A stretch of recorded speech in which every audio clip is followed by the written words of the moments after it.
하나님께서 우리에게 주시는 말씀 열왕기상 2장 1절에서 3절까지 말씀입니다.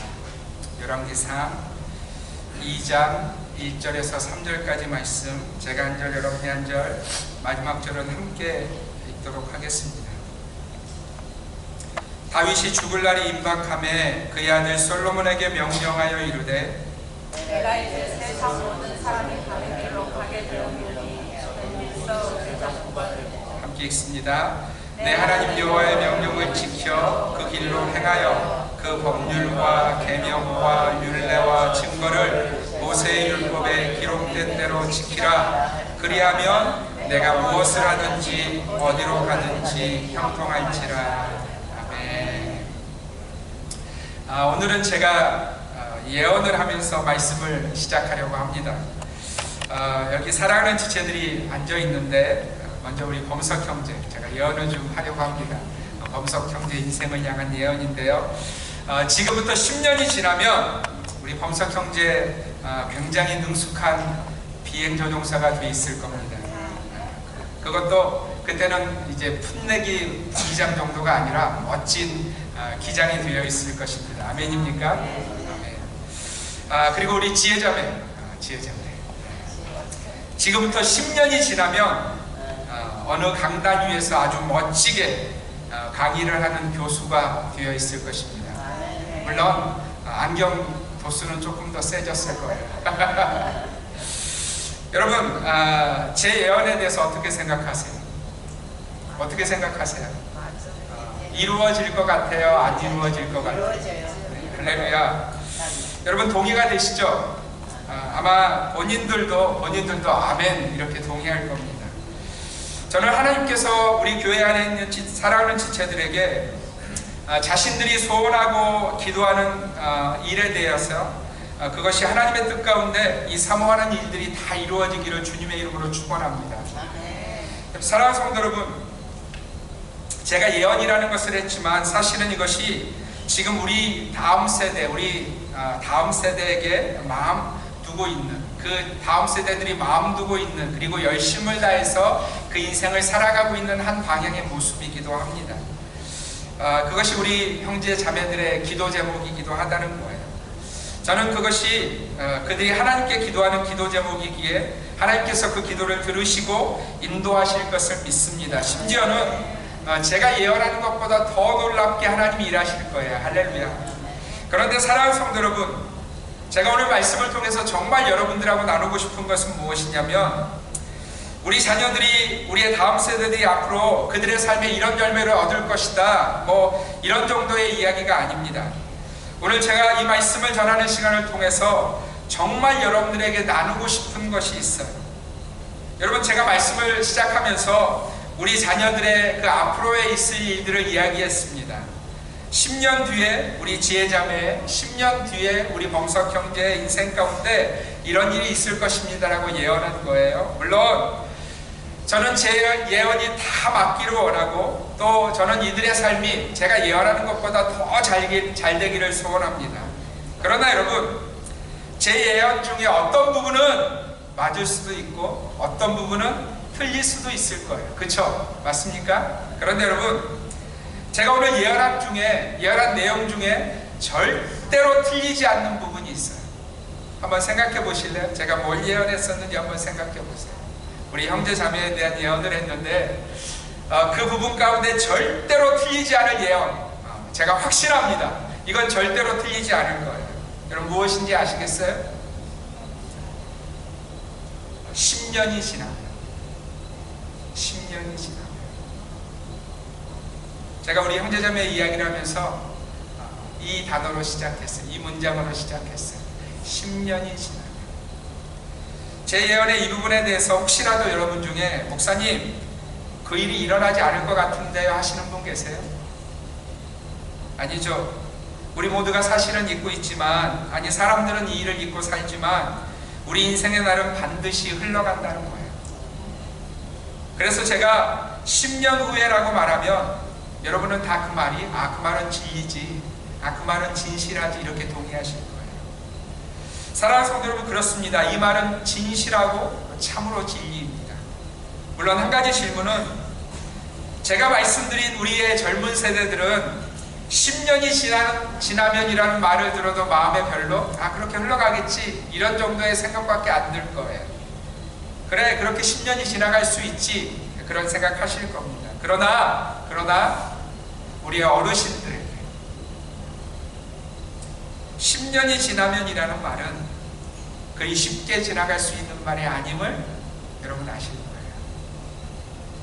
사랑하는 성도 여러분, 사람들이 아무리 아닌 척하며 삶의 시간을 보내지만 사람들의 인생의 날은 지금도 흘러가고 있다는 거예요. 사람들이 아무리 아닌 척하며 세상의 그 놀라운 화장술로 심지어는 성형술로 나는 인생이 안 흘러가 이렇게 증명하고 싶어 하지만 아무리 열심히 가리고 뜯어 고치고 하지만 인생의 시간이 흘러가지 않아요? 흘러가요. 우리 역시도 여러분 우리 자신을 봐도 알잖아요. 여러분들의 그 10년 전의 사진 그리고 지금의 사진 보면 시간이 흘러갔어요? 안 흘러갔어요? 흘러갔어요. 사랑하는 성도 여러분, 우리가 오늘까지 총 7번에 걸쳐서 하나님께서 내 마음에 합한 사람이라고 말씀하셨던 다윗을 통해서 하나님의 메시지를 들었습니다. 하나님께서 왜 다윗이라는 인생을 하나님 마음에 합하다고 말씀하시는지를, 도대체 다윗의 삶에 무엇이 있었기에 그렇게 말씀하셨는지 우리는 말씀을 통해서 들었어요. 여러분, 우리가 지난 6주 동안 들었던 그 다윗의 삶에 있었던 것이 무엇이었어요? 하나님을 향한 경외함이 그 삶 가운데 있었던 것을 기억하시죠? 여러분, 다윗이요, 그 인생의 그 어떤 것보다도 하나님을 경외하는 인생의 삶을 살았어요. 심지어 자기 자신보다도. 또 다윗의 인생 가운데 있었던 기도를 기억하시죠? 여러분, 다윗이 얼마나 기도의 사람이었는지 기억하시죠? 아무리 어려운 순간을 만나도, 심지어 돌이 날아오는 그 위기의 순간에도 다윗은 하나님께 기도하는 사람이었다는 것을 우리는 말씀을 통해서 들었어요. 그리고 이제 우리가 하나님 마음에 합한 사람 시리즈 마지막 순서로 이제 다윗의 죽음을 통해서 하나님이 왜 이 다윗이라는 인생을 내 마음에 합하다고 말씀하시는지를 들으려고 합니다. 여러분, 다윗의 이 순간, 그러니까 자신에게 다가온 죽음의 순간에 다윗이 무슨 생각을 하고 있었는지를 여러분들이 좀 주목하셨으면 좋겠어요. 여러분, 사람들이 인생에 죽음이 다가오면 많은 것들을 생각할 수 있어요. 그죠? 내 인생에 그 평범한 날이 아니잖아요. 내가 바로 죽음의 순간에 내가 있다는 것을 하면 수많은 생각들이 내 머릿속을 지나갈 것이고 수없는 말들을 쏟아놓을 텐데, 오늘 다윗이라는 하나님의 마음에 합한 인생이 도대체 그 죽음의 순간에 무엇을 말하고 있는지 여러분들이 주목하시기를 바랍니다. 우리 1절 2절 말씀 함께 읽습니다. 시작. 다윗이 죽을 날이 임박하매 그의 아들 솔로몬에게 명령하여 이르되 내가 이제 세상 모든 사람이 가는 길로 가게 되었노니 너는 힘써 대장부가 되고. 사랑하는 성도 여러분, 하나님의 마음에 합한 사람의 인생에도 무엇이 다가왔다고 말씀하고 있어요? 여러분, 하나님 마음에 합한 사람의 인생 가운데도 죽음의 날이 임박했다고, 세상 모든 사람들이 가는 그 길이 내 앞에 임박했다고 다윗 역시도 고백하고 있다는 거예요. 여러분, 심지어 이 말씀은요, 단지 죽을 날이 임박했다는 것만으로 끝나지 않습니다. 그러니까 다윗이 마치 내일 죽을 사람처럼 막 보이기는 했지만 여전히 오늘까지 살아있는 그런 인생이 아니라 다윗 역시도 죽음을 만났다고 성경은 증거하고 있어요. 우리 말씀을 볼 텐데 열왕기상 2장 10절 말씀 같이 한번 보겠습니다. 함께 읽습니다. 시작. 다윗이 그의 조상들과 함께 누워 다윗성에 장사되니. 사랑하는 성도 여러분, 다윗의 인생 가운데 그저 죽음의 날이 임박한 정도로만 그 인생이 지속된 것이 아니고 그도 역시 죽었다고 성경은 기록하고 있습니다. 그런데 여러분, 놀라운 것은 그 죽음의 날이 임박한 다윗의 반응이에요. 여러분에게 죽음의 날이 다가오는 것을 아는 순간이 어떤 타이밍에 이른다면 한번 상상해 보세요. 내 호흡이 평안하지 않고, 여러분 아시잖아요. 이렇게 우리 전에 하나님의 부르심을 받은 인생들 보면 마지막 순간이 어떤 모습인지 아시잖아요. 호흡이 평안하지 않고 곧 죽음의 타이밍이 내게 다가왔다는 것을 내가 안다면 여러분 무슨 생각하실 것 같으세요?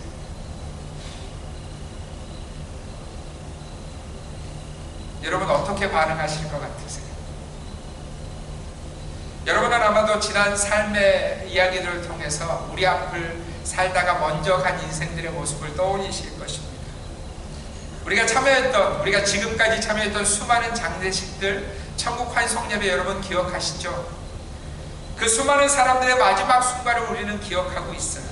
그들이 장례식 혹은 천국 환송 예배의 그 관에 누워있는 그 모습을 우리는 그들의 그 차가워진 육체를 만지면서 인생에게 죽음이 있음이 진리이고 그것이 진실함을 우리는 알고 있습니다. 사랑하는 여러분, 그럼에도 불구하고 우리가 자꾸 잊어버린다는 거예요. 여러분, 우리가 왜 그렇게 세상같이 이렇게 골몰하는지 아세요? 우리가 왜 그렇게 작은 일에 서로 막 다투고 힘들어하는지 아세요? 이 죽음의 날이 우리 가운데 있다는 것을 자꾸 잊어버리기 때문에 그래요. 우리 옆에 있는 분들에게 좀 기억하게 이렇게 한번 얘기해 줄게요. 우리가 이제 세상 모든 사람들이 가는 길로 갈 겁니다. 이렇게 한번 좀 옆에 있는 분들에게 얘기해 주세요. 자, 시작. 우리가 이제 세상 모든 사람들이 가는 길로 당신만 갈 겁니다가 아니고 나도 갈 겁니다. 여러분 무슨 얘기인지 이해가 되세요? 네. 여러분 이 말은요 단지 우리 어르신들만 막 마음에 두고 막 고민해야 될 그런 문장이 아니고요, 우리 젊은이들 역시도 마음에 두고 고민하셔야 되는 문장이에요. 왜냐하면 여러분 이 길로 가는 길에 나이에 순서가 있어요 없어요? 순서가 있어요 없어요? 없어요. 하나님 부르시면 그냥 아무리 젊어도 아무리 베이비라도 하나님 부르시면 가는 거예요. 이 죽음의 날이 누구에게나 있다는 것을 인생은 기억하고 살아야 한다는 것입니다. 오늘 우리는 하나님 마음에 합한 사람이라고 불렸던 다윗 역시도 그 길을 가고 있는 것을, 그리고 다윗 스스로도 그것을 깨닫고 있는 것을 그의 고백을 통해서 들을 수 있습니다. 여러분, 그런데 다윗이 자신의 인생의 마지막 시간에, 그러니까 이제 정말 호흡조차 쉽지 않은 그 순간에 하나님의 마음에 합한 사람이었던 다윗이 무엇을 말하고 있는지를 우리가 잘 들어야 한다는 거예요. 왜냐하면 하나님께서는 이 노인, 그러니까 이제는 여러분 이스라엘 나라를 위해서 뭘 할 수 있는 나이가 아니에요. 그죠? 어떤 면에서는 뒤에 오는 세대들에게 좀 무거운 짐처럼 느껴지는 그런 인생이 다윗이라는 인생이라는 거예요. 여러분, 그러면 사람들의 생각에 야, 저 노인의 삶에 무슨 가치가 있나 이런 생각을 할 수 있지만, 하나님은 그 노인을 통해서도 우리에게 말씀하시고 계시다는 거예요. 메시지를 주시고 계시다는 거예요. 사람들 나이가 들거나 병이 들면 그 스스로 뭔가를 할 수 없는 때가 되면 인생 무슨 가치가 있나? 무슨 의미가 있나? 라는 생각에 많이 빠져요. 특별히 우리 어르신들. 여러분, 그런 생각하지 마세요. 그 인생에도 하나님이 주시는 메시지와 가치가 있다는 것을 기억하셔야 돼요. 여러분, 제가 지금도 한 백인 할머니를 기억합니다. 제가 30대 후반 시절 부목사로 목회를 하던 때 제가 LA 토렌스라는 지역에서 사역하고 있었는데요, 교회 한 권사님이 팔이 부러지셨나 해서 그 노인병원에 이렇게 입원을 하셨어요. 저희 집에서 바로 가까운 지역이라서 제가 그분이 입원해 계시는 매일 이렇게 신방을 했던 기억이 있습니다. 그런데 그 권사님의 병실을 향해서 갈 때 항상 제가 보는 장면이 있었어요. 어떤 장면이었냐면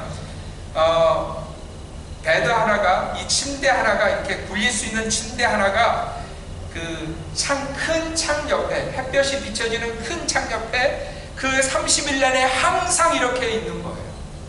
백인 할머니였어요. 그런데 문제가 뭐였냐면 이분이 의식이 전혀 없어요. 뭘 먹을 수 있는 컨디션도 아니라서 그저 이렇게 여러분 호스로 연결한 그 상태였어요. 그런데 30일 내내 제가 들어보니까 널스들이 이렇게 하는 것 같아요. 저녁이 되면 다시 그 할머니의 방으로 모셔다 두었다가 아침에 해가 뜨면 그 햇볕이 비치는 그 창가에 항상 이렇게 모셔다 두는. 의식이 전혀 없어요. 눈동자의 움직임도 없어요. 뭘 먹으실 수 있는 분도 아니에요. 여러분, 제가 한 달 내내 그 병원을 신방하면서 그분을 보면서 제 마음 가운데 한 가지 질문이 생겼어요. 도대체 저분의 인생의 의미는 뭔가? 아니, 세상 말로 하면 하나님이 데려가시는 게 저분을 위해서 더 나은 일 아닌가? 하는 생각이 제 머릿속을 지나갔어요. 여러분, 그렇지 않습니까? 아마도 사람들은 그런 시선으로 그분을 그 아무것도 하지 못하고 그저 햇볕이 쬐는 곳에 누워있는 그분을 바라보지 않겠어요? 그러나 제가 그렇게 신방을 한 달여 그분을 계속해서 지켜보면서 그분을 통해서 깨달은 메시지 하나가 있어요. 아무것도 하지 못하는 채로 그저 끌면 끌려가고 놔두면 놔둬지는 그분의 모습을 보면서 그 아무것도 하지 못하는 그분을 통해서 하나님이 제게 주시는 메시지가 있었어요. 여러분, 그분에게도 젊은 날이 있었지 않겠어요? 제가 30대 후반에 그 신방을 다녔었는데 그 30대 후반에 파릇파릇한 저처럼 그 백인 할머니의 인생 가운데도 그 시간이 그 인생 가운데 있었을까요? 없었을까요? 있었을 거예요. 있었을 거예요. 그분은 그런 날들을 지나서 연세가 드셔서 왜인지는 모르겠지만 바로 그 자리에 누워 계시는 거예요. 여러분, 제가 그분을 통해서 깨닫는 것은 인생의 시간은 지나간다는 것과 함께 인생의 시간은 자기 힘으로 사는 인생이 아무도 없다는 것을 깨닫게 되었어요. 젊은이도 늙은이도 오직 하나님의 은혜 가운데서 그 인생의 걸음을 걸어가는 것이지, 오직 하나님이 은혜 주셔서 그 자리에 있는 것뿐이지, 무슨 내가 잘나서 내가 힘이 있고 내가 잘 관리해서 그 자리에 있는 인생 아무도 없다는 것을 하나님이 그 순간에 제게 깨닫게 하셨습니다. 여러분, 하나님은 그 인생을 그렇게 사용하셔서 제게 말씀하고 계시는 것이고요, 놀랍게도 그 백인 할머니, 아마 지금은 하나님 불러가셨겠지만 그 백인 할머니를 통해서 바로 이 순간에도, 이 시간에도 하나님은 여러분들에게 말씀하고 계시다는 거예요.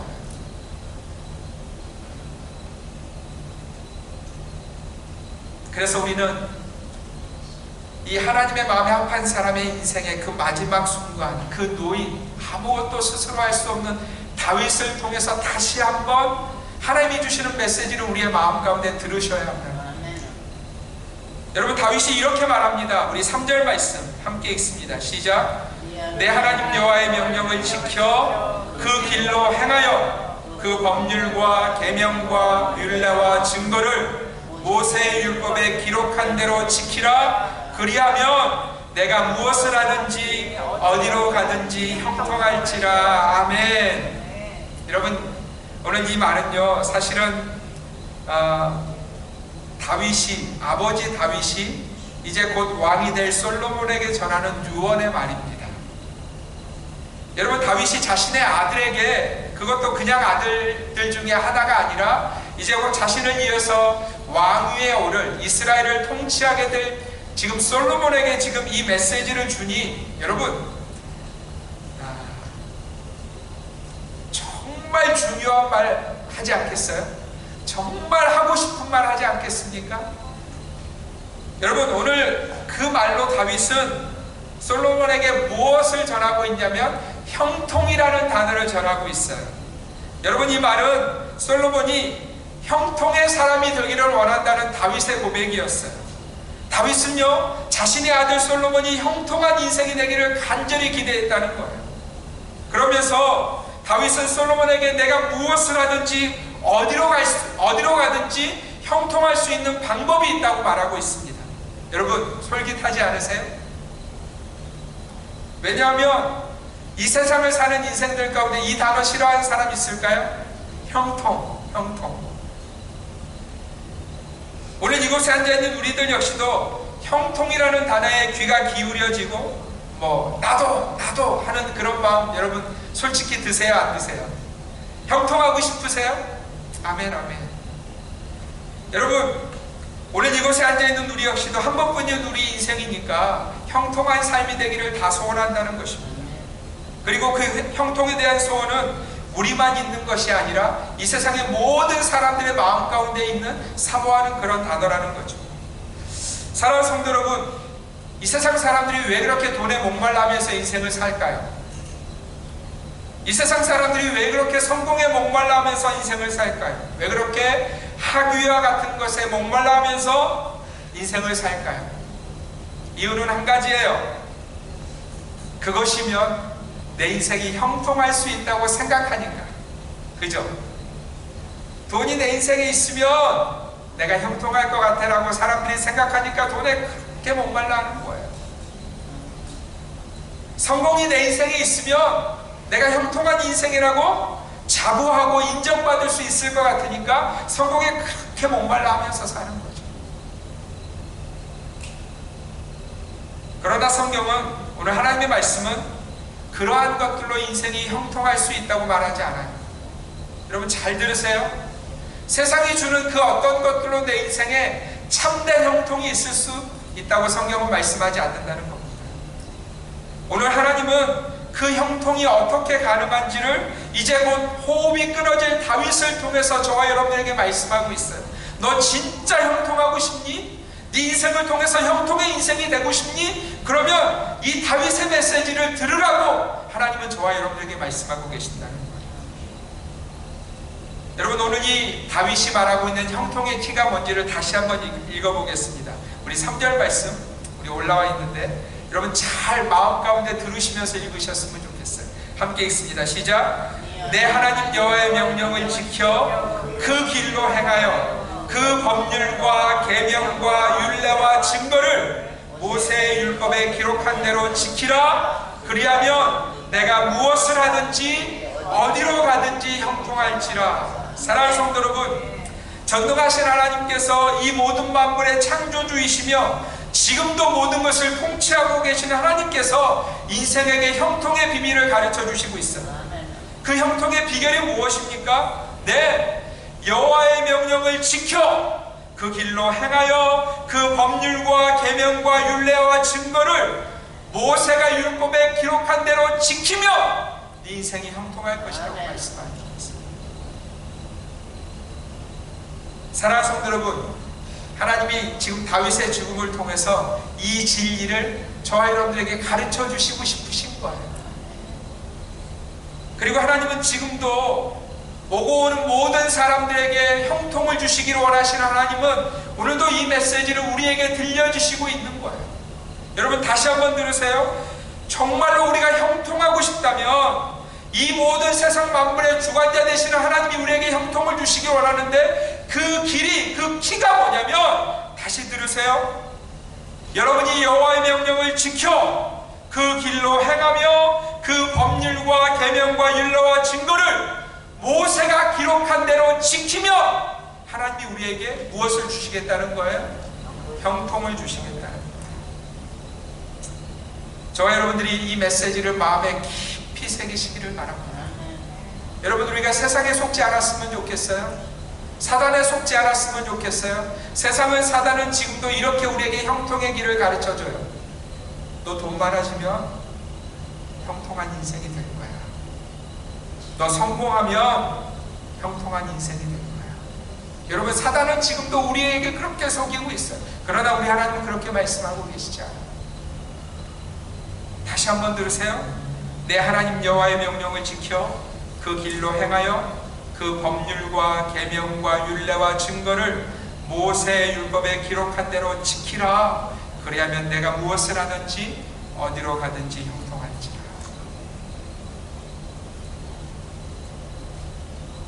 사랑하는 성도 여러분, 혹시라도 우리가 형통을 원하는데 하나님의 말씀이 없다면, 그러니까 내 인생의 형통에 대한 소망은 가득한데 내 안에 하나님의 말씀이 없다면 여러분 그 인생 형통할 수 있어요? 없어요? 없어요. 그저 세상이 말하는 상식으로, 내가 말하는 상식으로 내 인생을 살고 있다면, 말씀을 따라가는 것이 아니라 그저 내가 생각하는 대로 내 인생을 살고 있다면 그 인생이 형통할 수 있어요? 없어요? 없다는 거예요. 사랑하는 성도 여러분, 여러분은 어떠세요? 형통하고 싶으세요? 대답이 점점 작아지죠. 정말 형통하고 싶으세요? 그렇다면 뭐가 있어야 된다는 거예요? 하나님 말씀이 내 안에 있어요.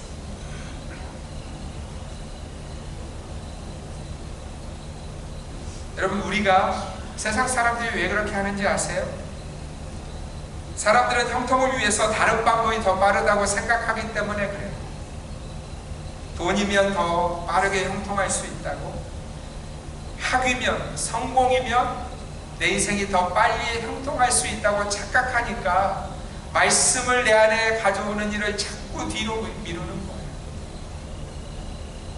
말씀 붙들고 사는 일, 그거 필요하지. 그런데 지금은 아니야. 내가 할 일이 너무 많아. 그러면서 뭔 또 원해요? 형통은 또 원해요. 여러분 잘 보세요. 하나님의 말씀은 형통이 다른 것으로 주어지지 않는다고 말씀하시는데 말씀은 없어. 근데 세상은 우리에게 뭐라고 자꾸 얘기해? 야, 돈 벌면 형통한 거야. 야, 성공하면 이 소리가 더 빨리 들어오니까 말씀, 언제나 좀 내가 이 돈이 많아지면, 내가 성공해지면 그때쯤 말씀 생각해보지. 우리가 다 그러고 살고 있는 거예요. 바보같이. 사랑하는 성도 여러분, 저는 저와 여러분 모두가 형통한 삶이 되기를 간절히 소원합니다. 여러분, 그래서 마치 다윗이 그 죽음의 순간에도 사랑하는 아들 솔로몬을 향해서 한호흡 한호흡으로 이야기했을 거 아니에요. 그죠? 아들아, 너 형통한 인생이 되기를 너도 원하고 아버지인 나도 원하는데 너 꼭 이렇게 됐으면 좋겠다라고 다윗을 통해서 주님이 메시지를 주시고 계시잖아요. 그죠? 근데 하나님이 다른 인생을 통해서도 그 형통의 삶을 말씀하고 있어요. 우리 창세기 39장 3절 말씀 함께 읽습니다. 시작. 그의 주인이 여호와께서 그와 함께 하심을 보며 또 여호와께서 그의 범사에 형통하게 하심을 보았더라. 여러분, 누구 이야기냐면 요셉이라는 인생의 이야기예요. 그의 인생에 이 형통이라는 단어가 첫 번째 나오고요. 그 다음 구절로 창세기 39장 23절 함께 읽습니다. 시작.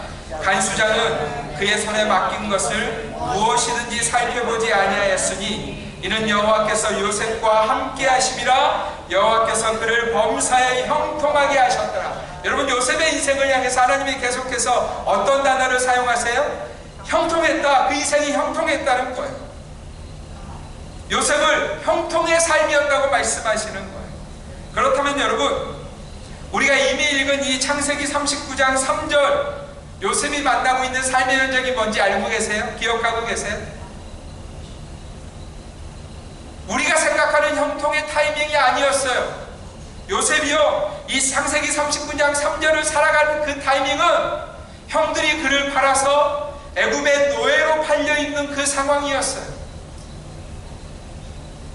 그 어린 요셉이 형들에게 팔려서 그 먼 나라 애굽까지 끌려가 있는 삶의 현장 가운데 있는 그 요셉을 향해서 하나님이 지금 뭐라고 이야기하시는 거냐면 형통했다라고 이야기하시는 거예요. 또 창세기 39장 23절의 상황은 더 월스트해요. 보디발의 집에서 노예로서 최선을 다해서 총무의 자리까지 올라갔어요. 근데 어떤 일을 만나죠? 보디발의 아내가 요셉이 너무 잘생겼으니까 계속 유혹합니다. 하나님의 사람이었던 요셉은요, 그 여인과의 성적인 관계를 계속해서 거부합니다. 여러분, 이 일 때문에 어떤 일을 만나냐면 보디발의 아내가 농간을 부려서 요셉이 자신을 겁탈하려고 했다는 그 농간을 부려서 요셉이 보디발의 집에 있는 것이 아니라 그 당시에 왕이 사형수로 책정한 사람들만 들어가는 감옥에 갇히는 인생이 돼요. 죄수가 된 거예요. 특별히 사형수들만 모아놓는 깊은 감옥의 죄수가 요셉이 되었다는 거예요. 그런데 여러분, 성경이 그 타이밍을 살고 있는 요셉의 인생을 향해서 어떤 단어를 사용하고 계세요? 형통했다. 여러분, 이해가 되세요? 이 말씀에 요셉은 형통한 사람이지 하고 막 고개가 이렇게 끄덕거려지시나요? 여러분, 그렇다면 우리가 다시 한번 생각해 볼 필요가 있어요. 하나님이 우리에게 주시고자 하시는 형통이라는 단어의 이 데피니션이 뭔지, 정의가 뭔지 여러분들이 한번 생각해 보셔야 돼요. 내가 원하는 형통이라는 단어의 정의가 있어요. 그죠? 사람들이 다 고개를 끄덕거리는 형통이라는 단어의 정의가 있어요. 사람들은 그 일을 만나면 형통하다고 다 고개를 끄덕거리는데, 오늘 하나님이 요셉이라는 인생을 통해서 우리에게 주시는 형통이라는 단어에 우리가 고개가 끄덕거려지지 않는다는 거예요. 형들에게 팔려서 노예가 됐는데 형통하다? 이게 말이 되는 일이야? 그것도 더 월스트한 자리인, 더 깊은 감옥에 죄수로 갇혀 있는데 형통하다? 도대체 무슨 의미일까? 여러분, 질문이 되셔야 된다는 거예요. 여러분, 제가 빨간 줄로 표시해 놓았는데 그 다음 구절 한번 우리 다시 한번 3절을 읽을 텐데 보세요. 함께 읽어보겠습니다. 시작.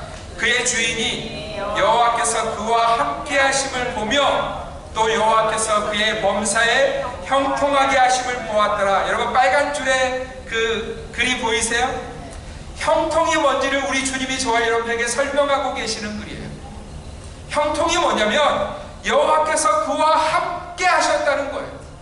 애굽으로 팔려간 노예의 삶이 되었어도 전능하신 하나님이 그와 함께 하시는 인생이 요셉의 삶이었고, 성경은 그것을 하나님의 사람들의 참된 형통이라고 보여주시는 거예요. 39장 23절도 보겠습니다. 함께 있습니다. 시작. 간수장은 그의 손에 맡긴 것을 무엇이든지 살펴보지 아니하였으니 이는 여호와께서 요셉과 함께 하심이라. 여호와께서 그를 범사에 형통하게 하셨더라. 여러분, 이 형통이라는 구절이 쓰여지고 있는 요셉의 인생에 두 형통이라는 단어가 나오는 구절의 한 문장, 동일하게 나오는 문장이 뭐냐면 여호와께서 그와 함께 하심을 보며 여호와께서 요셉과 함께 하심이라. 사랑하는 성도 여러분, 하나님이 요셉을 향해서 왜 형통한 인생이라고 말씀하시는지가 보이세요? 그의 삶이 끊임없이 하나님과 함께하는 일을 마음에 두고 그 인생을 걸어갔다는 거예요. 형들이 억울하게 자신을 노예로 파는 그 순간에도 이 소년 요셉이 누구를 놓치지 않았다는 거예요?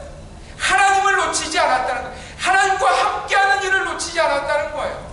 그 보디발의 아내의 그 농간 때문에 자신이 언제 나갈지 모르는 그 감옥에 갇히는 그 순간에도 요셉은 누구 놓치지 않았어요? 하나님을 놓치지 않았다는 거예요. 사랑하는 성도 여러분, 하나님이 지금 저와 여러분들에게 주시고자 하시는 형통의 데피니션이, 정의가 바로 이것이라는 거예요. 여러분, 하나님이 말씀하시는 형통은요, 그가 세상에서 얼마나 많이 가졌는지로 가늠되지 않아요. 하나님이 주시고자 하시는 형통은요, 그가 얼마나 이 세상 가운데 많은 것을 소유했는지로 가늠되지 않는다는 거예요. 하나님은 그 기준을 요셉을 통해서 명확하게 말씀하고 계세요.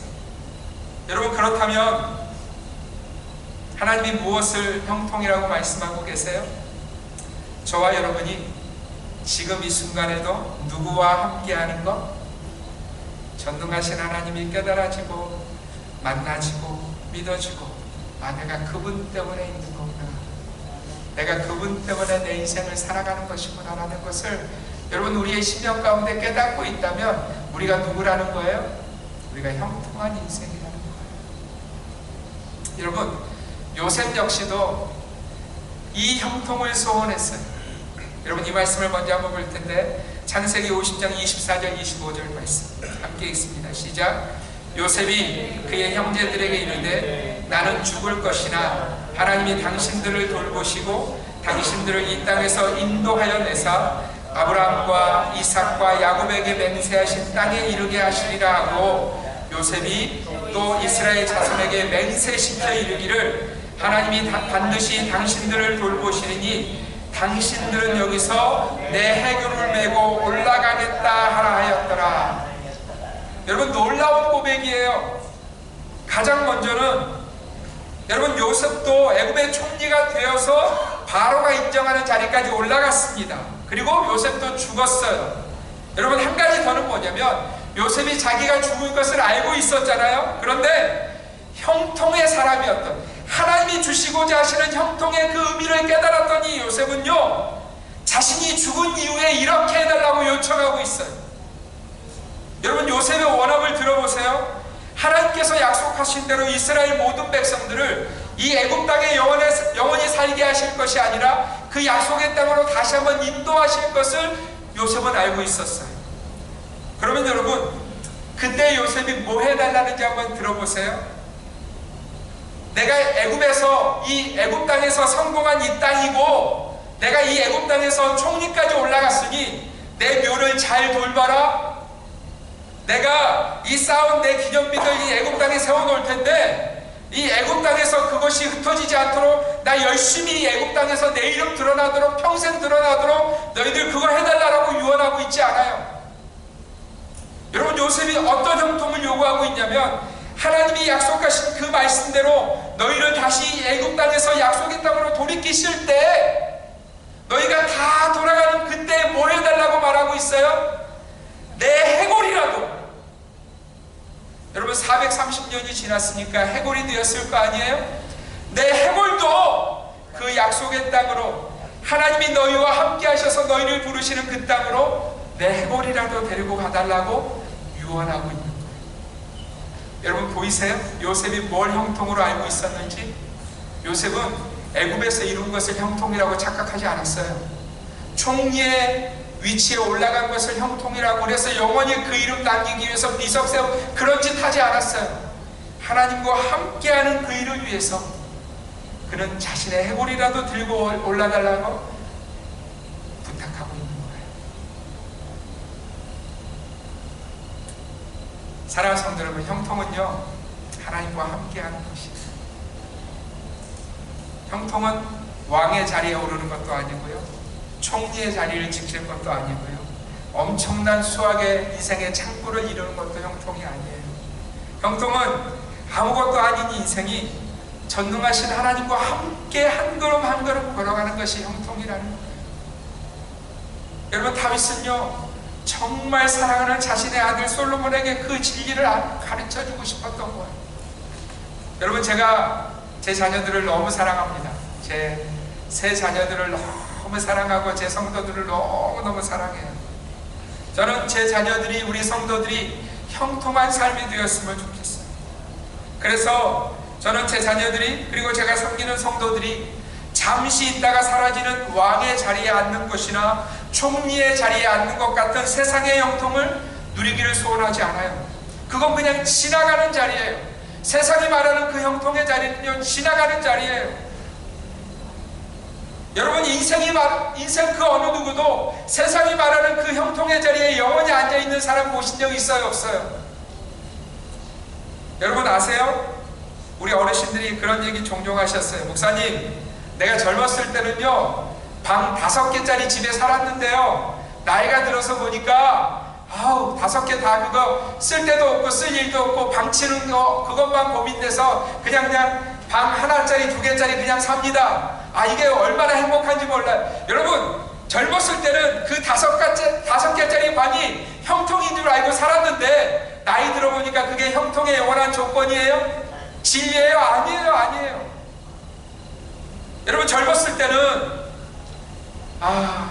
좀 작은 차 타면 형통의 삶을 뭐라고 생각했냐면 벤츠 타면, 그죠? BMW 타면, 테슬라 타면 형통한 삶이야, 그렇게 생각했는데 여러분, 나이 드시니까 어떤 일이 일어나는지 아세요? 나라에서요 면허증도 뺏어가서 그 형통이라고 생각하던 그 차 영원히 타지 못하게 하는 것을 제가 본다는 거예요. 여러분, 세상이 말하는 형통 영원해요, 영원하지 않아요? 영원하지 않아요. 여러분들은 지켜내지 못해요. 하나님이 우리에게 주시고 싶어하는 형통은요 우리를 영원히 지켜내는 형통이라는 거예요. 그 형통이 뭐냐면 저와 여러분이 한 걸음 한 걸음 누구와 동행하는 것? 하나님과 동행하는 것.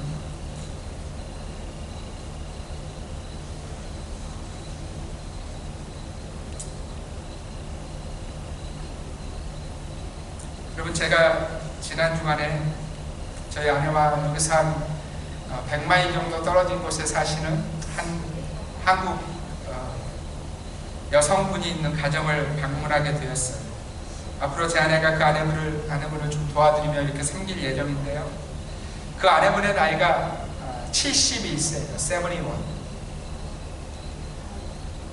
제 아내가 그 여성분을 도와드려야 되는 이유가 뭐냐면 이분이 71세의 나이임에도 불구하고 치매가 너무 깊어지셨어요. 그 남편분과 이야기하는 도중에 정말 놀랍게 느낀 것은 7년 전에 이미 치매가 시작되었다는 거예요. 여러분 지금 71세인데 7년 전이면 64세잖아요. 여러분 젊은 나이예요? 젊은 나이 아니에요? 우리 젊은이들은 대답 잘해야 돼요. 64세면 젊은 나이예요? 젊은 나이 아니에요? 젊은 나이에요. 굉장히 젊으신 나이에요. 근데 그때 이미 치매가 시작되었고 71세면 여기 우리 권사님들 중에도 집사님들 중에도 동감이 있어요. 근데 이분이 알츠하이머가 치매가 너무 깊어지셔서 그 남편분하고 1978년에 결혼하셨거든요. 남편분이 에어버스로 한국에 가셔서 만나셔서 결혼하셨는데, 여러분 78년에 결혼해서 그 수십 년을 살았으면 이 여성분이 영어가 능통했을까요? 능통하지 않았을까요? 능통했을 거예요. 남편과 사니까 굉장히 능통하셨을 거예요. 그런데 지금 상태가 어떠냐면 영어를 단 한마디도 하지 못하세요. 완전히 잊어버린 거예요. 그리고 한국말만 하시는 거예요. 그래서 한국말을 할 수 있는 분만이 도움이 돼서 제 아내가 연결이 돼서 이렇게 그분을 도와드리게 되는 거예요.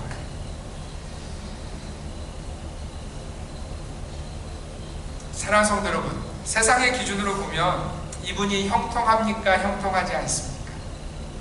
대답하지 마세요. 잠깐 대답하기 전에 생각을 먼저 하세요. 여러분들이 좀 깊이 생각해 보셨으면 좋겠어요. 여러분 이분이 형통합니까? 형통하지 못합니까? 사랑하는 성도 여러분, 여러분들이 많은 말들을 하고 싶으실 거예요. 그러나 그 말을 하기 전에 우리가 들은 말씀을 기억했으면 좋겠어요. 여러분 이분의 인생이 형통하냐 형통하지 못하느냐의 그 가치 기준을, 내가 말하고 싶은 그 가치 기준이 하나님이 저와 여러분에게 말씀하고 계시는, 그분의 지금 상태가 어떠하든지 상관없이 그분의 인생이 하나님이 함께 하시는 인생인가 그렇지 못한 인생인가를 우리가 말할 수 있어야 한다는 거예요. 여러분 세상의 사람들이 여러분들을 보고 형통하지 못하네라고 말하는 조건이 뭔지 아세요? 옛날에는 잘 나가는 인생이었는데 지금은 방 2개짜리 산대. 그러면 세상의 사람들은 여러분들을 향해서 형통하지 못하네라고 이렇게 할 수 있다는 거예요. 여러분 그 기준으로 내가 날마다 업앤다운하면 세상 쫓아가느라고 망하는 인생이 될 수밖에 없어요. 세상은 그렇게 우리에게 말해도 나는 여전히 요셉이 했던 것처럼 다윗이 했던 것처럼 내 삶이 어떤 순간에 내가 서 있어도 누가 나와 함께 하시면, 하나님이 나와 함께 하시면 형통한 인생이라고 여러분들의 가치 기준이 바뀌셔야 돼요. 안 그러면 여러분 남은 평생을 어떻게 사실지 알아요? 오늘 내가 100불을 가졌는데 내일 200불 못 가진 것 때문에 계속 안타까워하면서 내 인생은 왜 이렇지 하고 원망하고 불평하는 인생밖에 될 수밖에 없어요. 하나님은 저와 여러분들에게 하나님의 마음에 합한 사람이었던 다윗의 그 마지막 죽음을 통해서 형통이라는 단어를 가르쳐 주시고 싶으신 거예요. 여러분 무엇이 형통이에요? 여호와의 말씀을 지키고 그분의 계명과 율례와 법도를 지켜 행하는, 그래서 하나님과 함께하는 인생이 형통한 삶이라고 말씀하십니다. 말씀을 마치면서 설교 초두에 제가 했던 예언을 계속 해보겠습니다. 여러분 제가 설교 초두에 했던 예언 가운데 절대로 틀리지 않는 말이 뭐라고 말씀드렸어요? 10년이 지난 후에, 10년이 지난 후에. 여러분 그러면 10년이 지난 후에라는 그 말이 진리라면 10년 지나고 말까요? 아니면 또 인생의 시간이 흘러갈까요? 또 흘러갈 거예요. 30년이 지난 후에, 50년이 지난 후에, 저는 물론 우리 주님이 그 전에 오셨으면 하는 간절한 사모함이 있지만 혹시 주님의 뜻 가운데서 50년이 지난 후에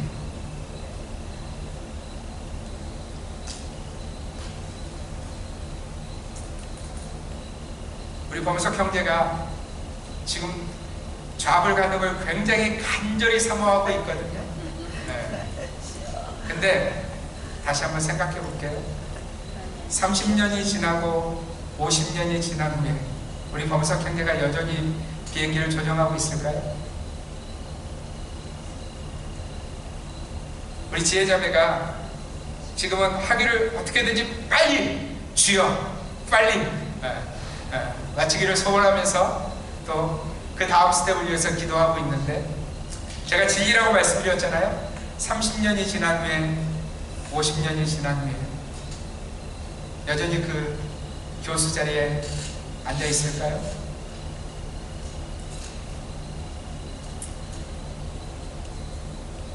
한 가지 더, 이곳에 앉아 있는 우리 어르신들, 우리 사랑하는 권사님들, 우리 휴 샤론, 30년이 지난 후에, 50년이 지난 후에 어떨 것 같으세요? 하나님 앞에 같이. 네. 여러분, 우리가 다 거기 있을 거예요. 형통이 뭔지 우리의 데피니션을 바꾸지 않으면 우리가 그 하나님 나라에 섰을 때 굉장히 당황스러울 겁니다. 아니, 당황스러울 정도가 아니라 여러분들이 영원한 죽음 가운데 던져질 수 있다는 거예요. 하나님은 우리에게 참된 형통을 주시고 싶으신 거예요. 그 형통이 뭐예요? 하나님과 함께 하는 거예요. 내 삶이 오늘 어떤 어려움 가운데 있다 할지라도 내 하나님과 함께 할 때, 이 모든 만물을 창조하시고 지금도 섭리하시며 모든 만물을 통치하시며 심판하실 그 하나님과 함께 할 때, 우리 인생의 그 30년이 지난 후에도 50년이 지난 후에도 우리는 기뻐하고 감사하는 인생일 수 있다는 거예요. 사랑하는 성도 여러분, 하나님은 하나님의 마음에 합한 사람 다윗을 통해서 지금 이 메시지를 주시고 계십니다. 형통의 정의를 바꾸시는 거예요. 참된 형통을 너희 마음 가운데 소원하라고 말씀하고 계세요. 오늘 저와 여러분들이, 우리 주님의 교회 모든 성도들이 우리에게 있을 그 하나님 앞을 기억하면서 당장 내 눈앞에 보이는 세상이 말하는 형통이 아니라 영원한 하나님 앞에서의 형통을 누리시는 저와 여러분들이 되시기를 주님의 이름으로 축원드립니다. 기도하겠습니다.